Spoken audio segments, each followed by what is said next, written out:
Doctor, correct me if I am wrong, ಇವತ್ತಿನ ದಿನ most of the health issues ಅಥವಾ surgeries ಅಂತ ತಗೊಳ್ಳೋಣ, ರೊಬಾಟಿಕ್ ಸರ್ಜರೀಸ್ ಮೂಲಕ ಮಾಡಬಹುದು ಎಕ್ಸೆಪ್ಟ್ ಡೆಲಿವರೀಸ್. ಹೌದು ಅಲ್ವಾ? ಅದು ಒಂದು ಬಿಟ್ಟು ಇದನ್ನ ಹೆಚ್ಚೆಚ್ಚು ಅರ್ಥ ಮಾಡ್ಕೊಂಡಷ್ಟು ಪ್ರತಿಯೊಬ್ಬರು ಇದನ್ನೇ ಆಪ್ಟ್ ಮಾಡಬೇಕು ಅಂತ ಅನ್ಸುತ್ತೆ. And most importantly robotic knee replacement surgery ಅಂತ ಮಾತಾಡ್ತಾ, as a robotic knee replacement surgeon I want to begin ಇವತ್ತಿನ ಎಪಿಸೋಡ್ನ ವಿತ್ ದಿಸ್ ಕ್ವೆಶ್ಚನ್ ಆಫ್ ಎಷ್ಟು ಲಕ್ಷದ ಇನ್ಶೂರೆನ್ಸ್ ಇವತ್ತಿಗೆ ಮತ್ತು ಇವತ್ತಿಂದ 10 ವರ್ಷಕ್ಕೆ ಅಂತ ತಗೊಂಡಾಗ ಸೂಕ್ತ ಅಂತ ನೀವು ಸಜೆಸ್ಟ್ ಮಾಡ್ತೀರಾ, keeping robotic surgery in mind? ಈಗ ಕರೆಂಟ್ಲಿ ಟ್ರೆಂಡ್ಸ್ ಹೇಗಿದೆ ಅಂತಂದರೆ, ಇನ್ನು insurances aren't stream line for robotics. Corporate insurance ಇತ್ತು, ಹೈ ಕವರೇಜ್ ಇತ್ತು ಅಂದರೆ they will hello robotic surgery. ಇಲ್ಲ ಅಂದರೆ they are not still stream lined for robotic knee replacement. So at present at least 2 ಮಂಡಿಗೆ ಒಂದು 8 ರಿಂದ 10 ಲಕ್ಷ ಬೇಕಾಗತ್ತೆ ಅಂದಾಜಲ್ಲಿ. ಆ ರೇಂಜಲ್ಲಿ 2 ಮಂಡಿಗೆ ಪ್ರೆಸೆಂಟ್ ರೇಟ್ಸ್. ಮುಂದೆ ಇಟ್ ವಿಲ್ ಇನ್ಕ್ರೀಸ್. ಸೊ ಅದನ್ನು ಕನ್ಸಿಡರ್ ಮಾಡಿದರೆ ಒಂದು ಸ್ವಲ್ಪ ಎಕ್ಸ್ಟ್ರಾ ಇಟ್ಕೊಂಡ್ರೆ ಒಳ್ಳೆಯದು. ಎಷ್ಟೋ ಇನ್ಶೂರೆನ್ಸ್ ಕಂಪನೀಸಲ್ಲಿ 4 ಇಯರ್ಸಲ್ಲಿ ಇಂಟು 4 ಇಂಟು 2 ಅಂತ ಆ ಥರ ಆಗ್ತಾ ಹೋಗುತ್ತೆ. ಸೊ ಆ ಥರ ಇಟ್ಕೊಂಡು ಒಂದು 8 to 10 lakhs at present is a good insurance cover for both ನೀ ರಿಪ್ಲೇಸ್ಮೆಂಟ್. ಓಕೆ. ಸೊ ನಿನ್ನೆ ನನ್ನ ಫ್ರೆಂಡ್ ಒಬ್ಬಳ ಹತ್ರ ಮಾತಾಡ್ತಾ ಇದ್ದೆ, ಆ್ಯಂಡ್ ಅವಳಿಗೆ ಅವ್ರ ಮಗನಿಗೆ ಸೇರಿ ಅವಳು ಇನ್ಶೂರೆನ್ಸ್ ಮಾಡಿಸಿರೋದು. ಐ ಥಿಂಕ್ ಒಂದು 10 ಲಕ್ಷದ ಇನ್ಶೂರೆನ್ಸ್ಗೆ ಒಂದು 15,000 ಏನೋ ಶೀಸ್ ಪೇಯಿಂಗ್, 16,000 ಏನೋ ಶೀಸ್ ಪೇಯಿಂಗ್.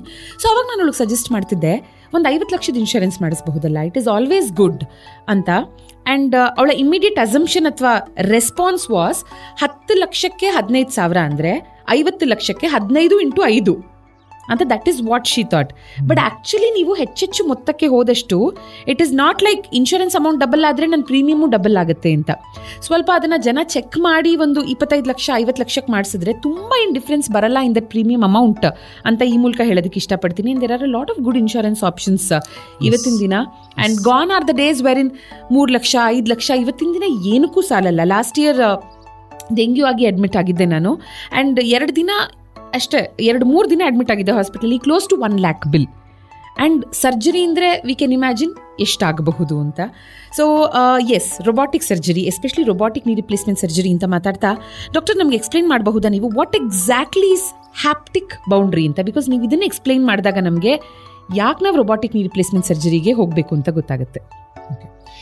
ಇದು ತುಂಬ ಒಳ್ಳೆ ಕ್ವೆಶ್ಚನ್. ಇದು ಹ್ಯಾಪ್ಟಿಕ್ ಬೌಂಡ್ರಿ ಅಂದರೆ ಈ ಲಕ್ಷ್ಮಣ ರೇಖೆ ಇದ್ದಂಗೆ. ಸೊ ಸರ್ಜರಿ ರೋಬೋಟ್ ಒಂದು ಬೌಂಡ್ರಿನ ಕ್ರಿಯೇಟ್ ಮಾಡ್ಕೊಳುತ್ತೆ, ಒಂದು ಗ್ರೀನ್ ಬೌಂಡ್ರಿ ಬರುತ್ತೆ ಆಪರೇಟ್ ಮಾಡ್ತಾ. ಇದು ಬೋನು, ಈ ಥರ ಒಂದು ಬೌಂಡ್ರಿ ಬರುತ್ತೆ. ಆ ಬೌಂಡ್ರಿಯಿಂದ ಹೊರಗಡೆ ನಮ್ಮ ಸಾ ಹೋಗಲ್ಲ. ಹಿಂಭಾಗದಲ್ಲಿ ವೈಟಲ್ ಸ್ಟ್ರಕ್ಚರ್ಸ್ ಇರುತ್ತೆ, ಬ್ಲಡ್ ವೆಸಲ್ಸ್ ಇರುತ್ತೆ. ಸೊ ಇಲ್ಲಿದ್ರೆ ಬ್ಲಡ್ ವೆಸಲ್ ಆ ಸಾ ಅದ್ರ ಬೌಂಡ್ರಿ ಒಳಗೆ ಹೋಗಿ ಎಲ್ಬನ್ನ ತೆಗೆಯತ್ತೆ ಹೊರತು ಅದರಿಂದ ಹೊರಗೆ ಹೋಗಲ್ಲ. ಹಾಗಾಗಿ it is extremely safe for the patient and for the surgeon. ಮುಂಚೆ ಎಲ್ಲ ಕನ್ವೆನ್ಷನಲ್ ನೀ ರಿಪ್ಲೇಸ್ಮೆಂಟ್ ಮಾಡ್ತಾ ನಾನು ಪ್ರತಿ ಸರಿ ಪಲ್ಸ್ ಚೆಕ್ ಮಾಡೋವರೆಗೂ ನನಗೆ ಟೆನ್ಷನ್ ಇರ್ತಾ ಇತ್ತು. ಸರ್ಜರಿ ಆದ್ಮೇಲೆ ಪಲ್ಸ್ ಚೆಕ್ ಮಾಡಿ ಪಲ್ಸ್ ಫೀಲ್ ಆದ್ಮೇಲೆ ಓಕೆ ಸೇಫ್ ಅಂತ. ಈಗ I am so confident about robotic knee replacement that every time it is very safe for the patient. So patient ಸೇಫ್ಟಿಗೆ it is a very good option. And traditional surgeries ಮಾಡ್ತಾ ಇದ್ದಂಥ ದಿನಗಳಲ್ಲಿ ಕೆಲವೊಂದು ಸಲ ಸರ್ಜರಿಯ poor ಔಟ್ಕಮ್ಗೆ ಕಾರಣವಾಗ್ತಿದ್ದಂಥ ಸಾಕಷ್ಟು ವಿಷಯಗಳು, ಅದನ್ನೆಲ್ಲ it will set it straight ಅಲ್ವಾ? ಅಂದರೆ ನೀವು ಟ್ರೆಡಿಷನಲಿ ಒಂದು ಬೋನ್ ಕಟ್ ಮಾಡಿದಾಗ ಸ್ವಲ್ಪ ಆ ಕಡೆ ಈ ಕಡೆ ಹೋಗಬಹುದು, ಬಟ್ ಇಲ್ಲಿ ಒಂದು ಹ್ಯಾಪ್ಟಿಕ್ ಬೌಂಡ್ರಿ ಅಂತ ನೀವೇನು ಸೆಟ್ ಮಾಡಿರ್ತೀರಾ. ಬಿಕಾಸ್ ನಾನು ಆಗಲೇ ಹೇಳಿದಾಗೆ ಇಲ್ಲಿ ಸರ್ಜನ್ನ ತಲೆ, ರೋಬೋನ ಪ್ರಿಸಿಷನ್. ನೀವು ಸೆಟ್ ಮಾಡಿರೋ ಬೌಂಡ್ರಿನ ಕೈ ದಾಟಬಹುದು, ರೋಬೋ ದಾಟಲ್ಲ. ಹೌದು, ಇದು ಇಂಪ್ಲಾಂಟ್ ಪೊಸಿಷನಿಂಗ್ ಅಂತ ಹೇಳಿದೆ ಆವಾಗಲೇ. ಹ್ಯಾಪ್ಟಿಕ್ ಬೌಂಡ್ರಿ ನಿಮ್ಮ ಬ್ಲಡ್ ವೆಸಲ್ಸ್ನ ಪ್ರೊಟೆಕ್ಟ್ ಮಾಡುತ್ತೆ ಹಿಂಭಾಗದಲ್ಲಿ. ಇಂಪ್ಲಾಂಟ್ ಪೊಸಿಷನಿಂಗ್ ಅಂದರೆ ಈ ಕಾಂಪೊನೆಂಟ್ ಹೇಗೆ ಕೂಡುತ್ತೆ ಈ ಬೋನ್ ಮೇಲೆ 1 ಡಿಗ್ರಿ 2 ಡಿಗ್ರಿ. ಸೊ ಎಷ್ಟು ಮಟ್ಟಿಗೆ ಅಕ್ಯುರಸಿ ಬರುತ್ತೆ ಅಂದರೆ 1 degree 1 millimetre cut I can control. ಈ ಕಾಂಪೊನೆಂಟ್ ಆಗಲಿ ಕೆಳಗಡೆ ಟಿಬಿಯಲ್ ಕಾಂಪೊನೆಂಟ್ ಆಗಲಿ. ಸೊ ಎರಡರದ್ದು ಪೊಸಿಷನಿಂಗ್ ಅಂತ ಹೇಳ್ತೀವಿ. ಸೊ ಇವೆರಡರ ಪೊಸಿಷನಿಂಗ್ನು ರೋಬೋಟಲ್ಲಿ 1 ಮಿಲಿಮೀಟರ್ ಮತ್ತು 1 ಡಿಗ್ರಿವರೆಗೂ ಕಂಟ್ರೋಲ್ ಮಾಡಬಹುದು. ಇದರಿಂದ ಅಕ್ಯುರಸಿ ತುಂಬಾ ಚೆನ್ನಾಗಿ ಕಂಡು ಬರುತ್ತೆ. ಸೊ ಈ alignment ABC of knee replacement ಅಂತ ಹೇಳ್ತೀವಿ. ಅಲೈನ್ಮೆಂಟ್, ಬ್ಯಾಲೆನ್ಸ್ ಮತ್ತು ಸಿಮೆಂಟಿಂಗ್. ಸೊ ಎ ಅಂದ್ರೆ ಅಲೈನ್ಮೆಂಟ್, ರೋಬೋಟ್ ಇಂದ ಪರ್ಫೆಕ್ಟ್ ಆಗಿ ಬರುತ್ತೆ. ಬ್ಯಾಲೆನ್ಸ್ ಅಂತಂದ್ರೆ ಎರಡು ಸೈಡ್ ಬರೋ ಟಿಶ್ಯೂ ಟೆನ್ಷನ್ ಇಲ್ಲ, ಲಿಗಮೆಂಟ್ ಟೆನ್ಷನ್. ಈಗ ಟೇಲರ್ ಹತ್ರ ಹೋದ್ರೆ ಬಟ್ಟೆ ಇಲ್ಲಿ ಸ್ವಲ್ಪ ಟೈಟ್ ಇದೆ, ಈ ಕಡೆ ಒಂದೆರಡು ಹೊಲಿಗೆ ಬಿಡಿ, ಈ ಸೈಡ್ ಲೂಸ್ ಇದೆ ಒಂದೆರಡು ಹಿಡೀರಿ ಅಂತ ಹೇಳ್ತಾ ಇದ್ರು ಹಳೆ ಕಾಲದಲ್ಲಿ. ಸೊ ಅದೇ ಥರ ಮಂಡಿಯಲ್ಲಿ ಈ ಥರ ಬಾಗದಾಗ ಒಳಗಡೆ ವ್ಯಾರಸ್ ಇಲ್ಲ ಬೋಲೆಗಾದಾಗ ಒಳಗಡೆ ಬಿಡಬೇಕಾಗತ್ತೆ, ಹೊರಗಡೆ ಹಿಡಿಬೇಕಾಗತ್ತೆ. ಸೊ ಇದನ್ನ ನಾವು ಇಂಪ್ಲಾಂಟ್ ಪೊಸಿಷನಿಂಗ್ ಅಲ್ಲಿ ಅಡ್ಜಸ್ಟ್ ಮಾಡ್ಕೋತೀವಿ. ಎಷ್ಟು ಮಟ್ಟಿಗೆ ಒಳಗಡೆ ಬಿಡಬೇಕು, ಹೊರಗಡೆ ಎಷ್ಟು ಹಿಡಿಬೇಕು ಅಂತ. ವಿತ್ ರಿಲೀಸಸ್ ಅಂತ ಹೇಳ್ತೀವಿ, ಎಷ್ಟು ಮಟ್ಟಿಗೆ ರಿಲೀಸ್ ಮಾಡಬೇಕು. ಸೊ ಒಳಗಡೆ ಆ ಟೈಟ್ನೆಸ್ ಬಂದಿರೋದನ್ನ ಬಿಡಿಸ್ಬೇಕಾಗತ್ತೆ. ಸೊ ಈ ಪರ್ಫೆಕ್ಟ್ ಈ ಥರ ಅಲೈನ್ಮೆಂಟ್ ಬರುತ್ತೆ. ಸೊ ಇದೆಲ್ಲ ಅವಾಗಲೇ ಹೇಳ್ದಂಗೆ ರಿಯಲ್ ಟೈಮ್ ಫೀಡ್, ಕಂಪ್ಯೂಟರ್ ನೋಡ್ತಾ ಇರ್ತೀನಿ ಸ್ಕ್ರೀನಲ್ಲಿ ಏನೇನು ಆಗ್ತಾ ಇದೆ ಅಂತ. ಈ ಥರ ಪ್ಲಾನ್ ಮಾಡಿದ್ರೆ ಏನಾಗುತ್ತೆ ಮಂಡಿ, ಈ ಥರ ಯಾವ ಅಲೈನ್ಮೆಂಟ್ ಬರುತ್ತೆ, ಎಷ್ಟು ಡಿಗ್ರಿ ಬರುತ್ತೆ. ಬಟ್ ಡಾಕ್ಟರ್, ನೀವು ಟ್ರೆಡಿಷನಲ್ ಸರ್ಜರಿ ಮಾಡ್ಕೊಂಡು ಬರ್ತಾ ಇಲ್ಲಿ 1 ಮಿಲಿಮೀಟರ್ ಕೂಡ ಮ್ಯಾಟರ್ ಆಗುತ್ತೆ ಅಂತ ನಾವೇನು ಮಾತಾಡಿದ್ವಿ. ನೀವು ಕೈಗಳ ಮೂಲಕ ಅದನ್ನು ಮಾಡೋವಾಗ ಕೈ ಹೋಗ್ತಾ ಅಂದರೆ ವಿತ್ ಇಯರ್ಸ್ ಆಫ್ ಎಕ್ಸ್ಪೀರಿಯನ್ಸ್ ಹೆಚ್ಚು ಶೇಕ್ ಆಗುತ್ತಾ ಅಥವಾ ನಿಮಗೆ ಹೆಚ್ಚು ಸ್ಟೆಬಿಲಿಟಿ ಬರುತ್ತಾ after lot of practice? Experience makes you almost very good. So some good experienced surgeons are happy doing traditional surgeries. Avrige they may not be very comfortable doing robotic knee replacement. Tumba varsha conventional ಮಾಡಿ they may just be happy doing it. ಯಾಕಂದ್ರೆ conventional to robotic learning curve ಇರುತ್ತೆ. ಈ learning curve ಎಲ್ಲರಿಗೂ ಹೋಗಲು ಬಯಸಲ್ಲ, ಯಾಕಂದ್ರೆ ಅದೊಂದು ಸ್ವಲ್ಪ ಕಷ್ಟ ಆಗತ್ತೆ, ಅನ್ಕಂಫರ್ಟಬಲ್ ಫೀಲ್ ಆಗುತ್ತೆ ಸರ್ಜನ್ಗೆ. ಎಷ್ಟೋ ಜನ ಲರ್ನಿಂಗ್ ಕರ್ವಲ್ಲೇ ಮಧ್ಯದಲ್ಲೇ ಸ್ಟಕ್ ಆಗೋಗ್ಬಿಡ್ತಾರೆ. ಸೊ ಆ ಲರ್ನಿಂಗ್ ಕರ್ವ್ನ ದಾಟಿ ಬರೋದು ಸಾಕಷ್ಟು ಸರ್ಜರೀಸ್ ಮಾಡಿರಬೇಕು. ಸೊ 3 ರೋಬೋಟ್ ಯೂಸ್ ಮಾಡಿರೋದ್ರಿಂದ ನನಗೆ ಸ್ವಲ್ಪ ಅನುಭವ ಹೆಚ್ಚಾಗಿದೆ. It has added and helped me in my learning curve and made me a better surgeon ಅಷ್ಟೇ. And especially when it comes to haptic boundary, virtual 3D safety zone ಇರುತ್ತೆ ಇದರಲ್ಲಿ ಅಲ್ವಾ? ಅಂದರೆ ನೀವು ಒಂದ್ಸಲ ಬೌಂಡ್ರಿ ಸೆಟ್ ಮಾಡಿದ್ಮೇಲೆ ನೀವೇ ಅದನ್ನ ಕ್ರಾಸ್ ಮಾಡೋದಕ್ಕೆ ಟ್ರೈ ಮಾಡಿದ್ರು ಈ ರೊಬೋಟಿಕ್ ಆರ್ಮ್ ಅದನ್ನ ರೆಸಿಸ್ಟ್ ಮಾಡುತ್ತೆ, saying you crossing the boundary ಅಂತ. Especially when it comes to robotic knee replacement surgery, sub millimetre precision ತುಂಬಾ ಮ್ಯಾಟರ್ ಆಗುತ್ತೆ ಅಲ್ವಾ? ಹೌದು. ರೊಬೋಟಿಕ್ ಸಾ ಅಂತ ಇರುತ್ತೆ, ಆ ಎಲುಬು ತೆಗಿಲಿಕ್ಕೆ ಆ ಸಾ ನಿಂತೋಗ್ಬಿಡುತ್ತೆ. ಆ ಬೌಂಡ್ರಿ ಕ್ರಾಸ್ ಮಾಡ್ಲಿಕ್ಕೆ ಟ್ರೈ ಮಾಡಿದ್ರೆ ಸಾ ನಿಂತೋಗ್ಬಿಡುತ್ತೆ, ಆರ್ಮು ನಿಂತೋಗ್ಬಿಡುತ್ತೆ. So there is no chance of crossing that boundary which we set for safety. And ಹೀಗೆ ಹ್ಯಾಪ್ಟಿಕ್ ಫೀಡ್ಬ್ಯಾಕ್ ನ ಯೂಸ್ ಮಾಡುವಂತಹ ಒಂದು robotic arm assistant surgery system ಅಂದ್ರೆ ಮೇಕೋ ಹೇಗೆ ಪ್ರೊನೌನ್ಸ್? ಮೇಕೋ ಅಂತ. So how is it difference? ಇವಾಗ ನೀವು ಹೇಳಿದ್ರಿ non CT guided and CT guided ಎರಡನ್ನೂ ಮಾಡಿದ್ದೀರಾ, 3 ರೋಬೋಸ್ಗಳ ಜೊತೆ ವರ್ಕ್ ಮಾಡಿರುವಂತಹ experience. How is this extra special? Because of course we know that this is like world class, gold standard ಅಂತ ಗೊತ್ತು, but how is it different? ಈಗ CT guided robot ಏನು advantage ಅಂದ್ರೆ, ಒಂದು CT ಸ್ಕ್ಯಾನ್ ಮಾಡ್ತೀವಿ patient admit ಆದ ಕೂಡಲೇ, hip ಇಂದ ಆಂಕಲ್ ವರೆಗೂ CT ಸ್ಕ್ಯಾನ್ ಮಾಡ್ಬಿಟ್ಟು ಒಂದು 3D ಮಾಡೆಲ್ ಕ್ರಿಯೇಟ್ ಆಗುತ್ತೆ. ಈ 3D ಮಾಡೆಲ್ನ ಒನ್ಸ್ ಅಗೇನ್ ನಾವು ವ್ಯಾಲಿಡೇಟ್ ಮಾಡ್ತೀವಿ ಸರ್ಜರಿ ಮೂಲಕ. ಪಾಯಿಂಟ್ಸ್ ಕೊಡುತ್ತೆ, ಒಂದು 40-80 ಪಾಯಿಂಟ್ ಕೊಡುತ್ತೆ. ಆ 80 ಪಾಯಿಂಟ್ನ ವ್ಯಾಲಿಡೇಟ್ ಮಾಡಿ ಕ್ರಾಸ್ ಚೆಕ್ ಮಾಡಿ, ಇದೇ ಮಂಡಿ ಮಾಡ್ತಾ ಇರೋದು ಇದೇ ಮಾಡೆಲ್ಲು ಕರೆಕ್ಟ್ ಆಗಿದೆ ಅಂತ, ಇದೇ ಜಾಗ ಅಂತ it validates that. So the precision level is much higher compared to non CT guided. So I have come from a non-CT guided to a CT guided robot. I feel this is a good system, ಒಳ್ಳೆ system. ಇದರಲ್ಲಿ ನಾನು ಸಾಕಷ್ಟು comfortable ಆಗೋಗ್ಬಿಟ್ಟಿದ್ದೀನಿ with ಮೇಕೋ. ಸಾಕಷ್ಟು comfortable ಆಗಿದ್ದೀನಿ. So because ಇದು ಇದೇ ಥರ behave ಆಗತ್ತೆ, ನನ್ನ ಕೈಯಲ್ಲಿ ಈ ಥರ ಬರುತ್ತೆ ಅಂತ ಒಂದು ಇದು ಬಂದ್ಬಿಟ್ರೆ, ಫೀಲ್ ಬಂದ್ಬಿಟ್ರೆ, then surgery becomes very easy. So ಕಲಿಯೋವರೆಗೂ ನಿಮಗೂ ಇದು ತುಂಬಾ ಕಷ್ಟ ಅಂತ ಅನಿಸ್ತಿತ್ತ to switch from that conventional to advanced? Initially ತುಂಬಾ ಹೆಸಿಟೇಷನ್ ಇತ್ತು.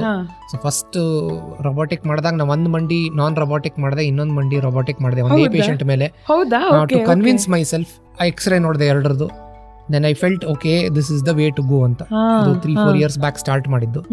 ದೆನ್ ಆ ನಾನ್ CT ಗೈಡೆಡ್ ರೋಬೋಟ್ಸ್ ಮಾಡ್ಕೋತಾ ಬಂದೆ. ಐ ಸ್ಟಕ್ ಟು ಇಟ್ ಅಷ್ಟೇ. I didn't stop at any point. ಕಷ್ಟ ಆದ್ರೂ I didn't stop. So that has help me. So in my journey ಮುಂಚೆ ಒಂದು ಮೆಕ್ಯಾನಿಕಲ್ ಅಲೈನ್ಮೆಂಟ್ ಅಂತ ಇರ್ತಿತ್ತು, ಪರ್ಫೆಕ್ಟ್ ಆಗಿ 0 ಡಿಗ್ರಿಗೆ ತರಬೇಕು ಅಂತ ಇರ್ತಿತ್ತು. ಅಲ್ಲಿಂದ it is now changing. Already the philosophy of knee replacement it self is changing with robotics world wide. We are seeing a complete change. So there is something better than the mechanical alignment ಅಂತ ಬಂದಿದೆ. So ಎಲ್ಲರೂ drift ಆಗ್ತಾ ಇದ್ದಾರೆ slowly from older philosophies we are drifting. ಎಷ್ಟೆಲ್ಲ advantages ಈ robotic knee replacement ಸರ್ಜರಿನ ಮಾಡಿದಾಗ, sub millimetre accuracy ನೀವೇ ಹೇಳಿದ ಹಾಗೆ, and real time ligament balancing ಮಾಡಿ ಪರ್ಫೆಕ್ಟ್ ಬ್ಯಾಲೆನ್ಸಿಂಗ್ನ ಫಿಟ್ ಮಾಡಿ ನಾವು ನೀವು ಯು ಕ್ಯಾನ್ ಫೈನಲೈಸ್ ಅದನ್ನು. ಪರ್ಸನಲೈಸ್ಡ್ ಅಲೈನ್ಮೆಂಟ್ ಸಿಗುತ್ತೆ, reduced outliers and long term implant survival benefit. ಈ ಎಲ್ಲವೂ ಇದರ ಅಡ್ವಾಂಟೇಜಸ್. ಸೊ ಅಕ್ಯುರಸಿ ಇಂಪ್ರೂವ್ ಆದಷ್ಟು ಡ್ಯೂರಬಿಲಿಟಿ ಇಂಪ್ರೂವ್ ಆಗುತ್ತೆ ಅಂತ ಏನು ಹೇಳ್ತಾರೆ. ಸೊ ಯಾಕೆ robotic knee replacement surgery choose ಮಾಡಬೇಕು ಅಂತ ಗೊತ್ತಾಯಿತು. But there is also something called as triangle of safety. So ನಾವು ಯಾವುದೇ ಒಂದು ಸರ್ಜರಿನ ಕನ್ಸಿಡರ್ ಮಾಡಬೇಕಾದ್ರೆ ಟ್ರಯಾಂಗಲ್ ಆಫ್ ಸೇಫ್ಟಿ ಬಗ್ಗೆ ಯೋಚನೆ ಮಾಡಬೇಕು. What exactly is this triangle of safety doctor? ಒಂದು ಒಳ್ಳೆ ಹಾಸ್ಪಿಟಲ್, ಒಂದು ಒಳ್ಳೆ ಸರ್ಜನ್, ಒಂದು ಒಳ್ಳೆ ರೋಬೋಟ್. So 3 important things. ಒಳ್ಳೆ ಹಾಸ್ಪಿಟಲ್ ಅಂದರೆ ಹೈ ವಾಲ್ಯೂಮ್ ಸೆಂಟರ್, ಸಾಕಷ್ಟು ಮಾಡ್ತಾ ಇರಬೇಕು ರೊಬಾಟಿಕ್ ನೀ ರಿಪ್ಲೇಸ್ಮೆಂಟ್ ಆ ಆಸ್ಪತ್ರೆಯಲ್ಲಿ. ಎಲ್ಲರಿಗೂ ನರ್ಸಿಂಗ್ ಸ್ಟಾಫ್, ನೀವು ಹೇಳಿದ್ರೆ ಆವಾಗಲೇ ನರ್ಸಿಂಗ್ ಸ್ಟಾಫ್ ಆಗಲಿ, OT ಟೆಕ್ನಿಕಲ್ ಸ್ಟಾಫ್ ಆಗಲಿ, ಅನಸ್ಥೀಸಿಯಾ ಆಗಲಿ, ಅಸಿಸ್ಟೆಂಟ್ಸ್ ಆಗಲಿ, every one should be well oiled. ಅದ್ರ ಬಗ್ಗೆ ಮಾಹಿತಿ ಇರಬೇಕು. ಏನು ಮಾಡ್ತಾರೆ ಇವ್ರು, ಈ ಸರ್ಜನ್ ಬಂದರು ಅಂದರೆ ಇವ್ರಿಗೆ ಏನು ಬೇಕು, ಇವ್ರು ಹೇಗೆ ಮಾಡ್ತಾರೆ, ಇನ್ನೊಬ್ಬರು ಸರ್ಜನ್ ಬಂದರೆ ಇವ್ರಿಗೆ ಏನು ಬೇಕು, ಇವ್ರು ಹೇಗೆ ಮಾಡ್ತಾರೆ. ಸೊ ಆ ಮಾಹಿತಿ ಎಲ್ಲರಿಗೂ ಆ OTಯಲ್ಲಿರೋ ಟೀಮ್ಗೆ ಒಂದು ಸಿಕ್ಬಿಡುತ್ತೆ. ಸೆಕೆಂಡ್, ಒಳ್ಳೆ ರೋಬೋಟ್. ಆವಾಗಲೇ ಹೇಳಿದ್ದೀನಿ, ಒಳ್ಳೆ ರೋಬೋಟ್ ಇರೋದ್ರಿಂದ ಅಕ್ಯುರಸಿ ಆಟೋಮೆಟಿಕ್ಲಿ ಬರುತ್ತೆ. ಮೂರನೇದು, I already told, A good experienced surgeon. ಏನು ಮಾಡ್ತಿದ್ದಾನೆ ಅಂತ ಒಂದು ಅನುಭವ ಇರಬೇಕು, ಸಾಕಷ್ಟು ಮಾಡಿರಬೇಕು. ರೊಬಾಟಿಕ್ ನೀ ರಿಪ್ಲೇಸ್ಮೆಂಟ್ ಸರ್ಜರಿನಲ್ಲಿ ಸ್ವಲ್ಪ ನಿಮ್ಮ ಎಫರ್ಟು ಕಂಪ್ಯಾರಿಟಿವ್ಲಿ ರೋಬೋ ಶೇರ್ ಮಾಡುತ್ತೆ ಅಂತ ಅನ್ಸತ್ತಾ? For example, CT scan 3D ಮಾಡೆಲ್ನ ಕ್ರಿಯೇಟ್ ಮಾಡುತ್ತೆ. ಇಂಪ್ಲಾಂಟ್ ಸೈಜು ಸರ್ಜರಿಗೂ ಮುಂಚೆನೇ ಡಿಸೈಡ್ ಆಗಿರುತ್ತೆ. And joint alignment already digitally pre decide ಆಗಿರುತ್ತೆ. ಆಫ್ಕೋರ್ಸ್ ಎಲ್ಲ ನಿಮ್ಮ ಇನ್ಪುಟ್ಸ್ ಮೇಲೇನೆ, ಬಟ್ ಇವೆಲ್ಲದ್ರಿಂದ ನಿಮಗೆ ಹೆಲ್ಪೇ ಜಾಸ್ತಿ ಆಗುತ್ತಾ? ನೀವು ಹೇಳಿದ್ರೆ ಪರ್ಸನಲೈಸ್ಡ್ ಅಲೈನ್ಮೆಂಟ್ ಅಂತ. ಸೊ ಒಂದು ಫ್ರೇಮ್ ವರ್ಕ್ ಕೊಡತ್ತೆ, ಬಟ್ ಅದೆಲ್ಲ ಸರಿ ಇರುತ್ತೆ ಅಂತ ಹೇಳಲಿಕ್ಕಾಗಲ್ಲ. ಈಗ ನೀವು ಹೇಳಿದ್ರೆ ಇಂಪ್ಲಾಂಟ್ ಸೈಜ್ ಅಂತ, ಇಂಪ್ಲಾಂಟ್ ಸೈಜ್ ವ್ಯತ್ಯಾಸ ಕಂಡು ಬರುತ್ತೆ. ಅದು ಒನ್ಸ್ ಅಗೇನ್ ನಿಮ್ಮ ಎಕ್ಸ್ಪೀರಿಯನ್ಸ್ ಯೂಸ್ ಮಾಡಬೇಕಾಗತ್ತೆ. ಪ್ರತಿಯೊಂದ್ಸರಿ ಅದನ್ನು ನಂಬಲಿಕ್ಕಾಗಲ್ಲ. So implant size once again surgeon decide ಮಾಡ್ತಾನೆ. ಇಂಪ್ಲಾಂಟ್ ಪೊಸಿಷನಿಂಗು ಸರ್ಜನ್ ಡಿಸೈಡ್ ಮಾಡ್ತಾರೆ. ಆ ಮಂಡಿಗೆ ಏನು ಇಂಪ್ಲಾಂಟ್ ಪೊಸಿಷನಿಂಗ್ ಕೊಡಬೇಕು ಅದು ಸರ್ಜನ್ ಡಿಸೈಡ್ ಮಾಡ್ತಾರೆ. ಸೊ ಸರ್ಜನ್ಗೆ ಹೆಲ್ಪ್ ಆಗೋದೇನು ಅಂದರೆ ಅಕ್ಯುರಸಿ. ಆ ರೋಬೋಟ್ ಅಕ್ಯುರಸಿ ಯೂಸ್ ಮಾಡಿ, ಈಗ ಟೈಲರ್ ಹೋಗ್ಬಿಟ್ಟು ಹೇಗೆ ಆ ಪರ್ಸನ್ಗೆ ಅಳತೆ ತಗೊಂಡು ಹೇಗೆ ಸ್ಟಿಚ್ ಮಾಡ್ತಾರೋ ಆ ಥರ ಆ ಮಂಡಿಗೆ ಏನು ಬೇಕು, that is a personalised alignment. ಆ ಅಳತೆ if you are getting in a digital format, it will be more accurate compare to a tape measure. ಕೊನೆಗೆ ಅಳತೆ ಸರ್ಜನೇ ತಗೋಬೇಕು, ಎಷ್ಟು ಅಂತ ಅವನೇ ಡಿಸೈಡ್ ಮಾಡಬೇಕು, ಹೇಗೆ ಕಟ್ ಮಾಡಬೇಕು ಅಂತ ಅವನೇ ಡಿಸೈಡ್ ಮಾಡಬೇಕು. ಸೊ ಇವೆಲ್ಲ ಸರ್ಜನ್ ತಲೆ.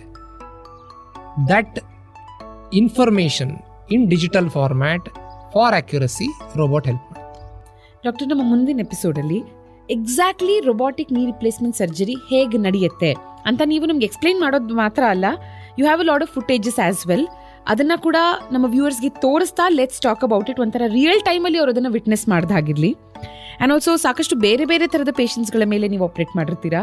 ಕೆಲವ್ದು ವೆರಿ ಸರ್ಪ್ರೈಸಿಂಗ್, ಅಂದರೆ ಓ ಹೌದಾ, ಈ ಥರದ ಪೇಷಂಟ್ಸ್ ಮೇಲೂ ಸಕ್ಸಸ್ಫುಲ್ ಆಗಿ ಇದನ್ನು ಆಪ್ರೇಟ್ ಮಾಡಬಹುದಾ ಅನಿಸೋವಂಥದ್ದು. ಸೊ ಅದನ್ನು ಡಿಸ್ಕಸ್ ಮಾಡೋಣ. But for this episode, so robotic knee replacement ಸರ್ಜರಿನ ಕನ್ಸಿಡರ್ ಮಾಡ್ತಾ ಟ್ರಯಾಂಗಲ್ ಆಫ್ ಸೇಫ್ಟಿ ಬಗ್ಗೆ ಏನು ಮಾತಾಡಿದ್ವಿ, ವಿಚ್ ಇಸ್ ನಥಿಂಗ್ ಬಟ್ ಅಂದರೆ success is equal to technology plus expertise plus infrastructure. Technology ಅಂದಾಗ ಇಟ್ಸ್ ರೋಬೋ, ಎಕ್ಸ್ಪರ್ಟೀಸ್ ಅಂದಾಗ ಎಕ್ಸ್ಪೀರಿಯನ್ಸ್ ಇರುವಂಥ ಡಾಕ್ಟರ್ಸ್, ಇನ್ಫ್ರಾಸ್ಟ್ರಕ್ಚರ್ ಅಂತ ಬರ್ತಾ ಹಾಸ್ಪಿಟಲ್. ಸೊ ರೈಟ್ ಪ್ಲೇಸ್ನ ನಾವು ಟ್ರಯಾಂಗಲ್ ಆಫ್ ಸೇಫ್ಟಿನ ಮೈಂಡಲ್ಲಿ ಇಟ್ಕೊಂಡು ಚೂಸ್ ಮಾಡಬೇಕು ಅಂತ ಹೇಳ್ತಾ, thank you so much doctor. ಈ ಎಪಿಸೋಡ್ ತುಂಬ ಇನ್ಸೈಟ್ಫುಲ್ ಆಗಿತ್ತು. Thank you.